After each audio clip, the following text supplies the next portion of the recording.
Good evening and welcome to today's evening news brief from TheMatrix. I am Esther Ajoy. From the political news update, Babachir dumps ADC says Tinubu better than Atiku.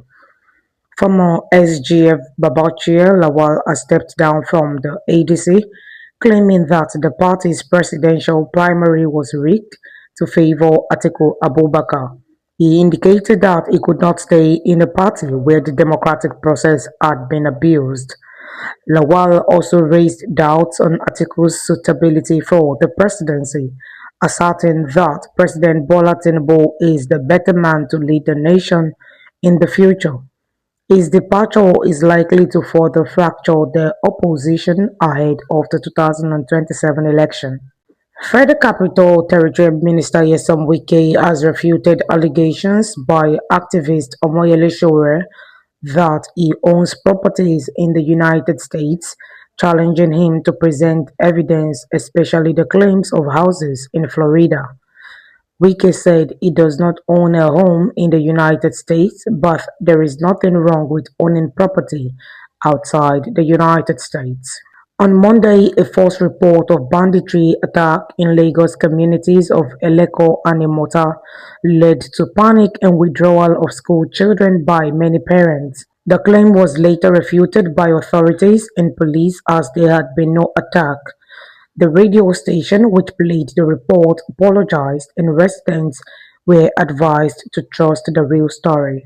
Still from political news, former ADC presidential aspirant Mohammed Ayatuddin has expressed disinterest in contesting party presidential primary won by Atiku Abubakar, arguing these reasons of party unity and the need to put in place a stronger position. Ayatuddin, however, called on supporters to stay optimistic and dedicated to making Nigeria better through integrity, accountability, and democratic values, despite the flagrantly tainted nature of the primary election.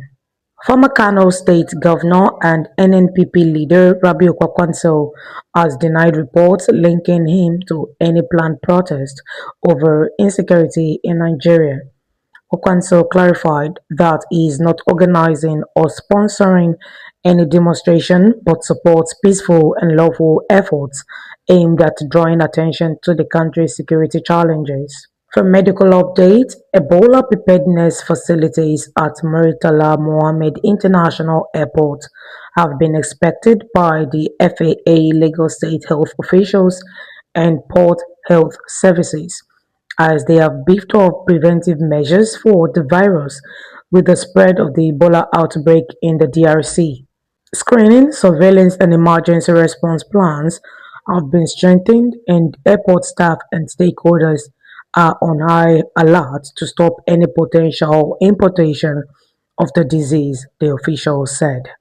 President Bola Tinubu commissioned major health projects in the six geopolitical zones of Nigeria, comprising specialist hospitals, emergency response fleets, primary healthcare centers, laboratories, and a mental health facility, all in one go as the largest infrastructure health project to roll out in Nigeria's history.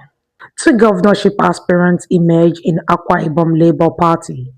The crisis in Akwa Ibom continued to worsen after two separate primary elections for the governorship emerged two candidates, Michael Bush and Emmanuel Friday Ben, from the different factions of the Labour Party.